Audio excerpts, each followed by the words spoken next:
ይሄ እዚህ ጋር የምታዩት ቁጥር ገንዘብ ነው። ምን አድርጌ ያገኘሁት ገንዘብ ነው? ነፃነት ወርቅነህ ህይወቱ በማለፉ ያንን ዜና ሰርቼ ያገኘሁት ገንዘብ ነው። አንድ ቪዲዮ ፖስት አደረኩኝ። ሰው በጣም ስሜታዊ የሆነ 260 ሺህ ምናምን ታየ።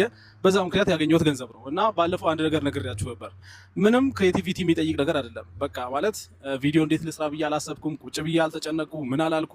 በቃ ነፃነት ህይወቱ አለፈ ብዬ ያንን ማድረግ ስላለብኝም ለኦዲየንስም ይሄን ነገር ማሳወቅ ስላለብኝ ብዬ የሰራሁት ቪዲዮ ነውና ከዚህ ነገር የማገኘው ገንዘብ እንዳልኳችሁ ከሞተ ሰው ማትረፍ ነው ባጭሩ። ስለዚህ ይሄን ነገር ምን ላደርግ አሰብኩኝ? ነፃነት በህይወት ባለበት ጊዜ በሙሉ ሰዎችን ሲያስቅ ነበር የነበረው። ስራው በሙሉ ሰዎችን ማሳቅ ነበር። ስለዚህ አሁን አንድ የተከፋ ሰው፣ አንድ ያዘነ ሰው በዚህ ገንዘብ ማሳቅ ከቻልኩኝ ብዬ ነው ይሄንን ቪዲዮ እየሰራሁ ያለሁት።